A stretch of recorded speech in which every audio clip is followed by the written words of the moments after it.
Hey, Observant listeners, it's time to continue watching Jorge and Anfisa. Let's watch. Maybe like this. Stuffed cabbage with ground meat and rice. Yeah, that looks nice. Me and Anfisa need to have an honest conversation about money.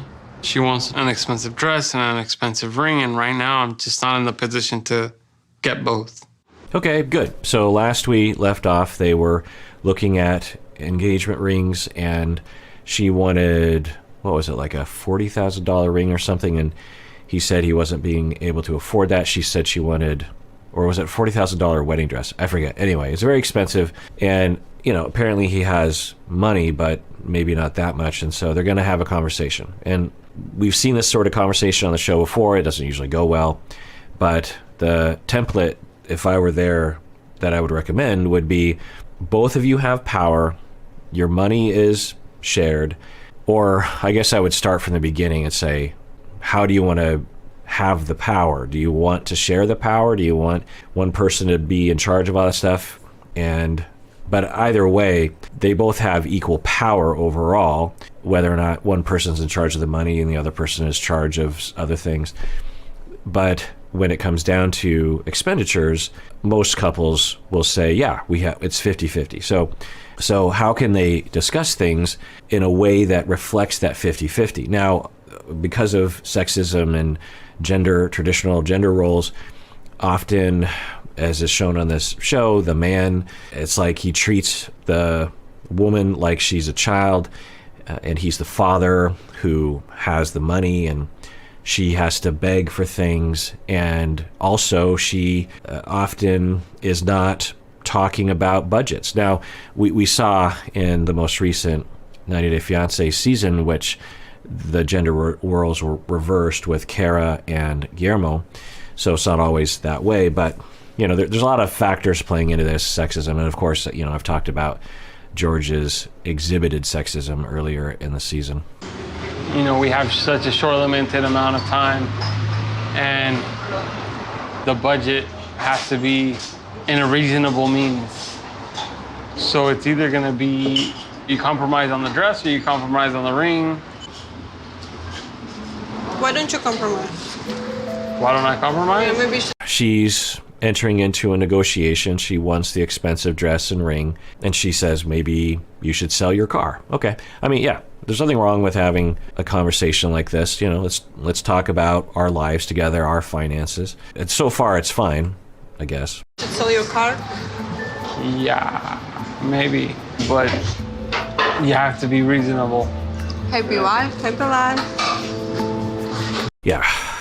Okay. Well, all right. I don't know what to say about that. So she seems to be exhibiting a sexist trope that I will hear usually men say, happy wife, happy life. And we don't always know what people are saying when they say that, but usually the context is that, it comes from a place of paternalism where the man is in charge and the woman is emotionally erratic, and the man has to deal with it the way that one deals with a child.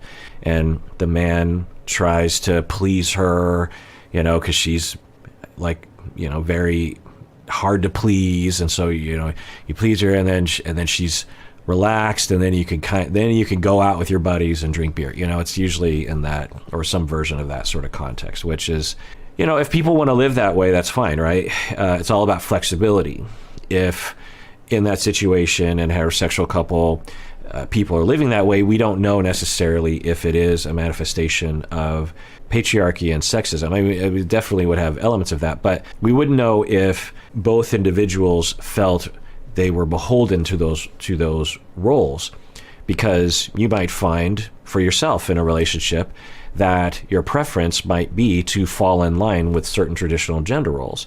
Like, for example, a woman, a wife, might have children and decide she wants to stay home and not work. Of course, that's very traditional in terms of gender roles. But does she have a choice to do that? Can she choose something else without major consequences? Is the husband also willing to accept the consequences if she decided to work full-time, not in terms of helping out with parenting, but actually maybe even considering him staying home? Is there flexibility in the situation? So I don't know, but for Anfisa, but it might look like she's choosing this life. I want to be spoiled. I don't want to think about budget. I want to demand things, and I don't want to be responsible about money. You figure it out. And that seems to be the space she's stepping into, which of course, I guess that fits well with him. I am very reasonable. I'm not asking you to buy a ring for $1 million or a dress for $1 million. Yes, I know, but But what? what if I can't get those things? Then what? Too bad then.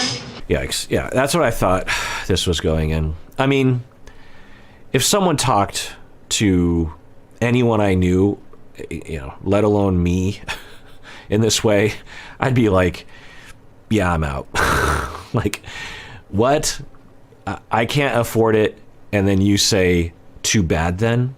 I mean, just think about what would come, what would generate. I don't know if this is just going to be how I'm going to react to this. I mean, people have been asking me to react to this couple for a long time, and there's a lot of couples that I'm sort of checking off the list, and I never know exactly what I'm getting into.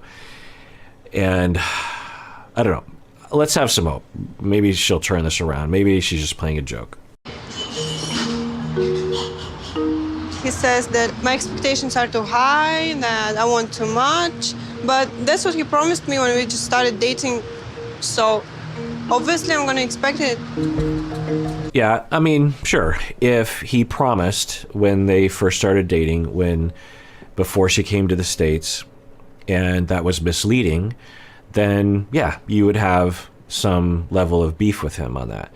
But that doesn't deny the fact that okay. So if she had been lied to significantly, and that's true, and now she's like, well, yeah, I mean, he doesn't have the money, so we're not going to be able to afford it, but I'm so angry at him that he lied to me about this, so I'm not being mature in the way I'm responding to that anger, but that's why I'm being so callous and saying, look, it's your problem. You're the one who sucked me over here and lied to me about money, so I don't know, you figure it out. And while in her heart she knows that it's not possible. Now, of course, I would hope that if she actually loves him the way that I think she at least behaviorally indicates, why would you come out to marry someone otherwise, then this complaint would go away, or she'd be able to talk with him about it and say, hey, we got to talk about the fact that you lied to me. I'm hurt by that. But to do this, well, I don't know, maybe she'll do something mature here. I don't know why is he unhappy with that. When we met, you promised me all those things. So what? But it doesn't matter. A relationship isn't based on material items. I think you're just like wrapped up in. All right, he basically confirmed that he had promised her all those things. You promised me, and he says, yeah, but instead of no, I didn't. So it sounds like he is recognizing he's lied to her and did deceive her, which is pretty despicable. But you'd also hope that for both of them that the relationship was not based on material things. Although, I don't know, people can be in relationships for whatever reason they want to be. But so he's saying, well, let's really focus on that they're online chatting, and he's saying, I am going to shower you with very expensive things if you get with me or come out here with me or something. And then, of course, you think about how she might be kind of in a difficult economic situation and decides that she needs to compromise her needs for actual romance, maybe actual sexual attraction, for economic security. She, I don't know how to put this, but hands over her body to that end, hoping that she'll have that security. And then she, gives up everything, comes out here, And then, yeah, of course, you would be angry about that. Also, whenever I see this kind of behavior, I wonder about what the circumstances were like when they were growing up, when Anfisa was growing up, and what was money like in the house, how much love did she get? Because when I see this kind of behavior, not always, but I'd say about half the time, what I find is that in the individual's childhood was a significant amount of abuse or neglect, and this notion that either they generate themselves or it's just in the culture of the family that if one can get more things and money from the parents, then at least you can feel a little bit of gratification that you matter in the world. And then that really locks in this hyper focus on material items and sort of extracting them. Because if someone can afford something and they buy it for you, that's nice. But if they can't afford it and they still buy it for you, then it must mean they really love you, right? So often I find that that's what gets locked in, and then it eclipses all other efforts or foci on other kinds of ways of getting your needs met, like love, affection, eye contact, conversation, respect, understanding, warmth, all those kinds of things. And this hyper focus and only focus on extracting as much money out of a desperate attempt to feel like one matters, and an ignorance of all other avenues to that end. Hollywood and Beverly Hills, and it's like you have to step down to reality. What reality? The reality. You know me, rolling your eyes, saying you're annoying is not going to help. If you have something to say, say it. Say, what you're doing right now sort of bothers me because this and that, this reason. To just roll your eyes, that's what a child does. And we expect children to do that because they're immature and they don't know better. So we don't want to do that in a relationship. The other possibility I'm going to throw out there is that she did like him at one point, but something went wrong, and because based on her behavior, I would put my money on she hates him. She has deep contempt for him.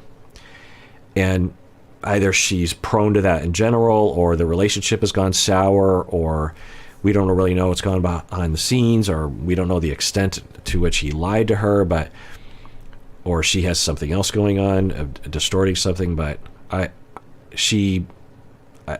the problem in this relationship, he's trying to talk about it. I don't know how well he's doing because she's not giving anything an opportunity to work. But if I saw this in my office, I'd be like, wait, we gotta, Anfisa, how do you feel about him? On a scale from 1 to 10, how much do you want to be with him? I bet you anything she would say like a 3 or something. And then I'd say, okay, so do you want to raise that number, or are you okay with where it's at? Because we're not going to be able to work on your conflict if you have seemingly no motivation to actually work things out. So we have to start there. And it can be a kind of an odd place to start in couple therapy, because oftentimes people expect to, work on communication skills and whatnot. But if the person in their heart has no motivation to actually do the work and give the other person the benefit of the doubt, to reach out with empathy, to try to make the other person happy, then you can learn all the communication skills you want, but it's not going to solve anything, right? So why do you choose these expensive things and stuff like that? Because I like them. What if I didn't have the ability? Then I wouldn't be sitting here with you now. Somehow I knew she was going to say that. Wow. Oh my goodness. So this is on Discovery Plus, and they will compile, instead of watching every season and sitting through the different other couples, they compile on this journeys every single scene. It gets real convenient for me when I'm actually doing these legacy couples and watching. And I know there are several other episodes after this one. So now, I don't know, maybe she retracts this later on. She's like, I'm sorry I said that. I love you. I want to be with you. I was upset. I got triggered or whatever. And, but if that doesn't happen, which I cannot imagine her even coming close to that sort of statement, then what are you doing in this relationship, George? Like, past this point,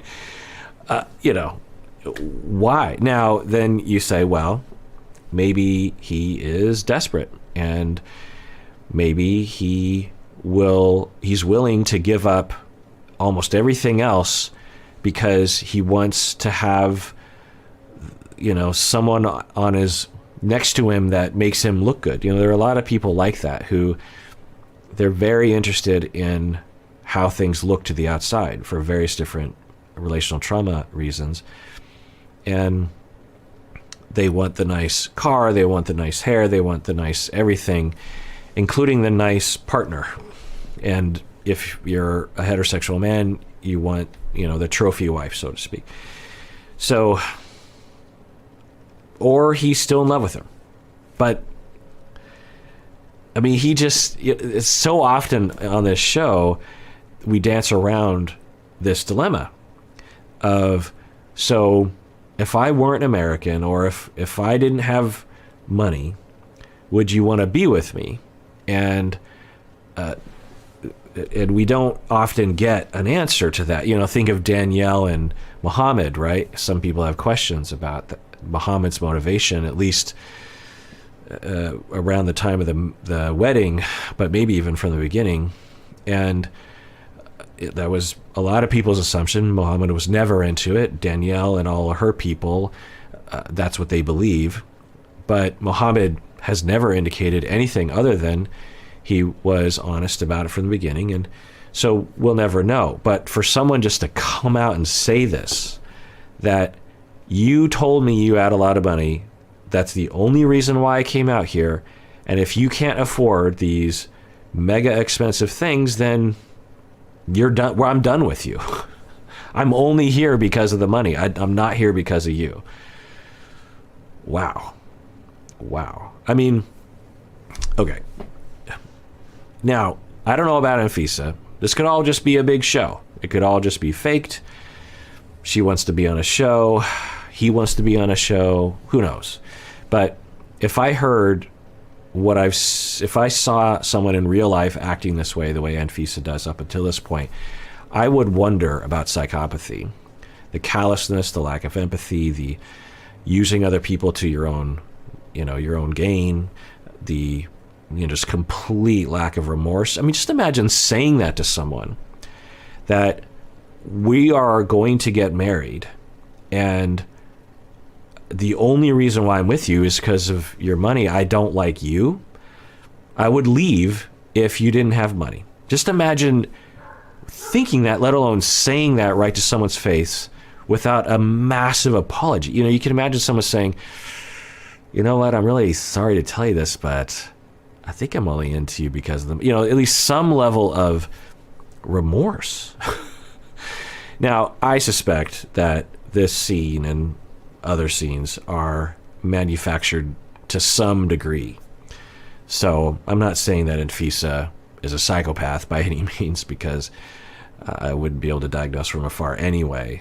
But if someone in your life acted like this in real life, it'd be a question mark. So you're basically saying that you're just dating me because I can buy you things? Yes.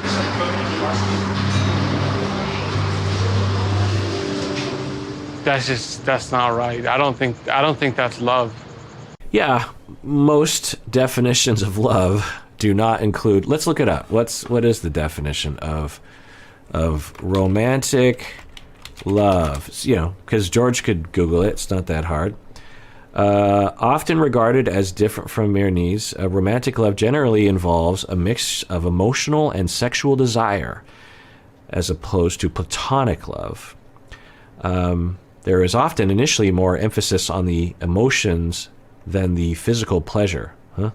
Anyway, so yeah, a mix of emotional desire, meaning I want you, I want to talk to you, I want to be with you, and only you. And I want to touch you and roll around with you and, you know, do all that kind of stuff with you. And so he's saying, I don't think that's love, what I'm seeing. Yeah, Google it. So if it just ended here, I'd be okay. I mean, you know, you win some, you lose some, or you try something out, you gave it a shot, both of you, it didn't work out, fine. How do you recover from this? Hey, deserving listeners, as you all know, I am constantly recommending that people go to therapy. We all need therapy from time to time. Well, one of the options available that is definitely worth checking out is BetterHelp. If you're looking for a therapist, I would give it a try by going to betterhelp.com/Kirk. Make sure you use the promo code Kirk because you get 10% off your first month, and it really helps us out. As you watch these videos, I know many of you have been motivated to find your own therapist, which is great because you deserve it. And I know also that it can be hard to find a good fit, find the right one for you. Well, one of the options available in terms of your shopping is to go to betterhelp.com/Kirk. I've been told you can start communicating with your therapist in under 24 hours. You can message your counselor at any time. Plus, you can schedule weekly video or phone sessions. I've also been told that it's often less expensive than in-person therapy, and you should know that this service is available to clients worldwide. So go to betterhelp.com/Kirk to get 10% off your first month today. What? So basically you're saying if I can't provide, I'm worthless to you. I don't understand what's wrong about it. If I was ugly and fat, would you be dating me? Well, that's a good point. Oh, man. This couple, it just highlights... I mean, she's being honest, so you can't blame her for that. She's laying it out there early in the relationship. She is not she doesn't have any problem with what she's saying. I think she should have a little bit of a problem with what she's saying, but you know, it's her preference. But she's not lying. She's not obfuscating. So if he stays in this relationship, then he's basically saying, yeah, well, that is the deal. I shower you with lots of money, and you give me your body. Ugh. Well, I don't know. Each to their own. They're adults in a voluntary relationship. And if Anfisa was like Rose and Ed, and Rose, you know, Rose being from a very poor community and family, she has a kid that she, I think, couldn't afford to take care of. That's why her son was with the son's father, and she is looking for a better life and is, you know, to some degree into Ed because of Ed's money and the opportunities of coming to the United States. And, you know, in those situations, you think, well, you know, you got to do what you got to do. And if that means, you know, think Jimena and Mike, I think a similar thing was going on there, you know, because the whole family of Jimena's lost their work because of the pandemic, and then including Jimena, and then she turns to cam work and then instantly meets Mike, and then Mike starts sending money, and then the whole family is being fed by Mike, the kids included. So in those situations, if someone was even purely motivated by money, I would understand that. You know, say for example with Jimena, she never had any feelings for Mike. I don't think that's true. I think she did, but let's say that she never had feelings for Mike. I would understand that, me personally, and I would say, you got to survive. And if there's no other options around, or the only other options are scarier options or more problematic options, then yeah, I mean, being in a relationship like that, I could understand. I could see myself doing something like that if I were in a situation like that. So in those situations, for me anyway, I'm like, okay, but if you're Anfisa And I don't know if she comes from poverty. She doesn't seem to. And she's certainly not looking to get out of poverty. She's looking for to spend $100,000 on a ring and a dress, which of course a lot of people do, and it's fine, I guess. I don't know why you would spend that much money on those things, but you know, whatever. So for her, it doesn't seem to be motivated by desperation, or I mean, one could argue maybe it is, and she's just really overshooting the goal a little bit. But to just be looking, and it's not even money she wants, she just wants the things that happen to be expensive. You know, like I guess you wonder if they showed her a ring that was $1,000 and they said it actually cost $50,000. That, like, the price tags were switched and it looked like an expensive ring. Would she be desperate for that ring? If, you know, same with the dresses, they pull out a $5,000 dress and they swap the tags, which, you know, would she actually want what she thought to be the $5,000 dress, but is actually the $50,000 dress? I don't know. I don't want to accuse her of anything. I don't know. But the way she comes across, and literally the way she's talking right now, it sounds like she just wants the thing that costs a lot because that's what she wants. She wants him to spend a lot of money on her, which again leads me to think that, okay, so let me hypothesize about that deep down, she does actually like him and does actually want his love and does have warmth for him, but she's been hurt so badly that she cannot admit it, and even tricks herself into thinking, no, I'm just in it for the money, when deep down she desperately wants to be with him. I mean, that's almost like the best case scenario, the most human scenario. I don't know. Let's keep that in mind. I buy the ring you want, I buy the expensive dress, I give you like the most amazing wedding in the world, and something happens. Say I get hurt or something and I can't work. And what then? You're just gonna leave me?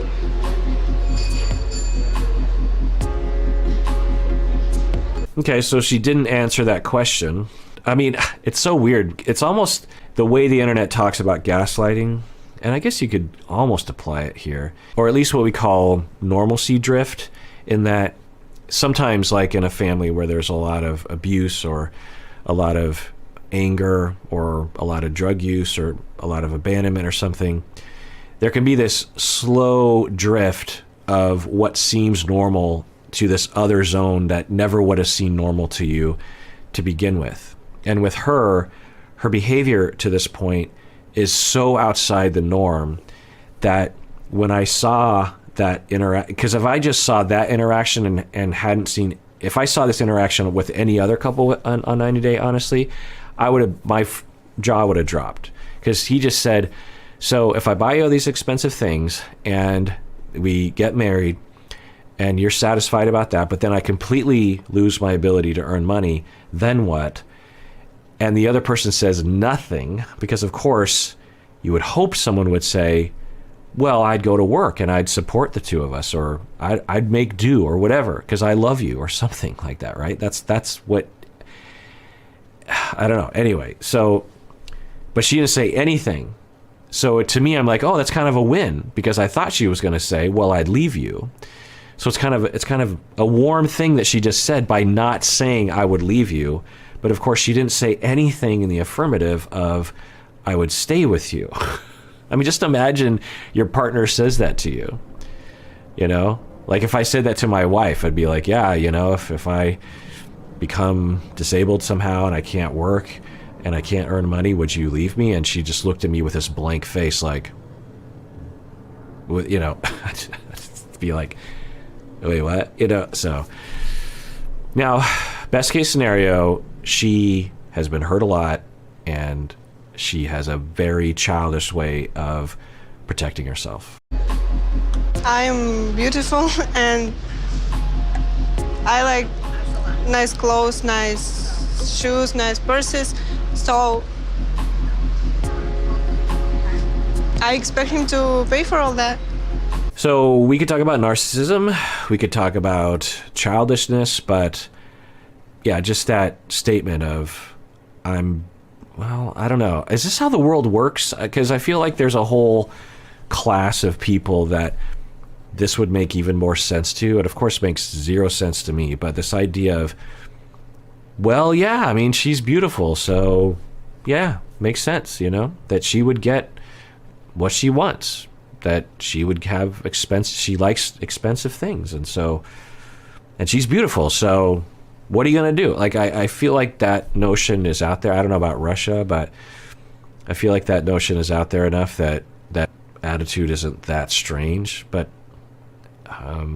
and she's entitled to it. She can have whatever attitude she wants. And for George to stay, then that would mean that he also believes that, right? Does it not?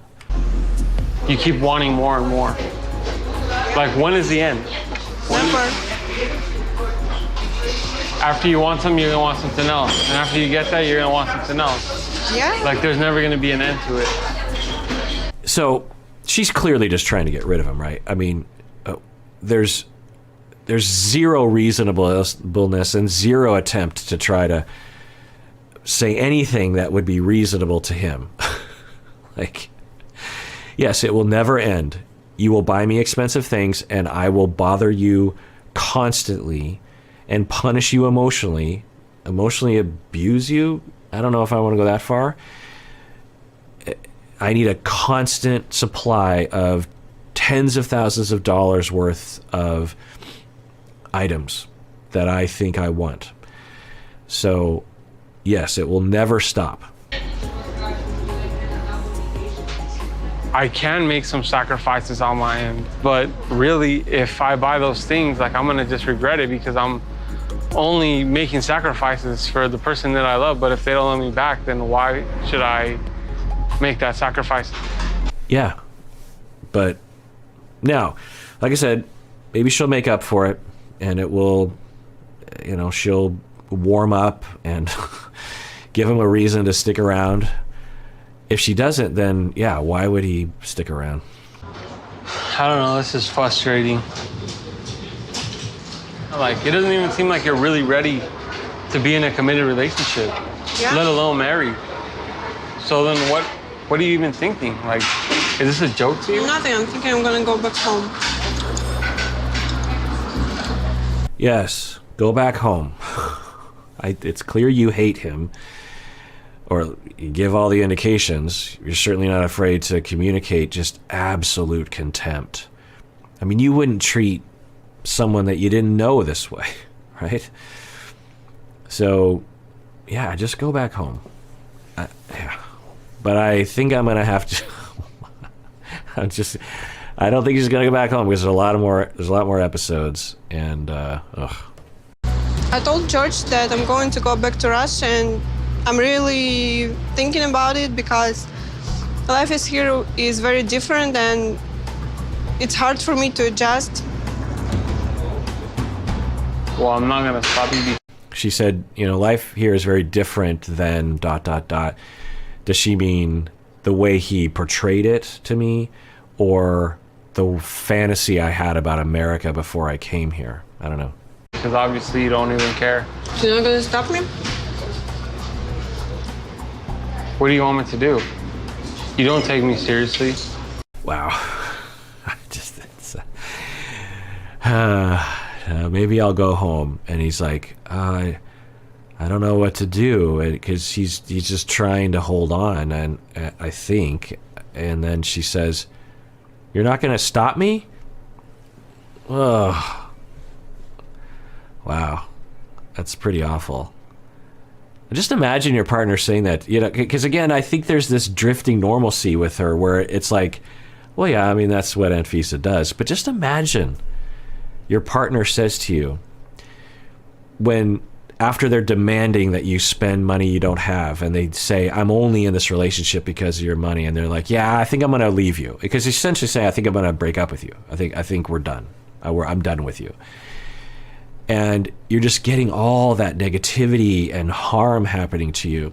As much as I want to stop her from leaving to Russia, what would be the point if she's going to still continue to be the same? I don't know what my next move is. I don't know what I want to do. I'm just stressing out, to be honest with you. Now, it's totally normal, even upon having it hit you right in the face, to take some time to really absorb it and to really say, is this really happening? So if that's what's happening, it makes total sense. You know, if he just, it's going to take him a while to realize, you know, it's like Ben slowly realizing that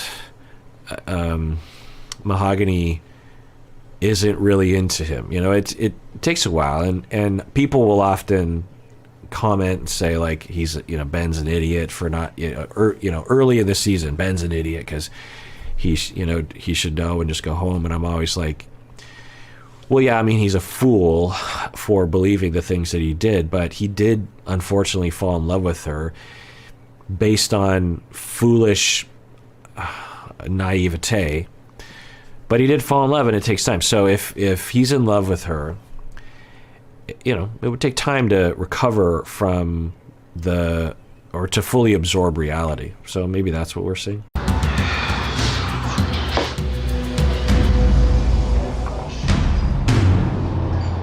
All right, well, that does it for that episode. Everyone out there, please take care of yourself because you deserve it. You really, really do.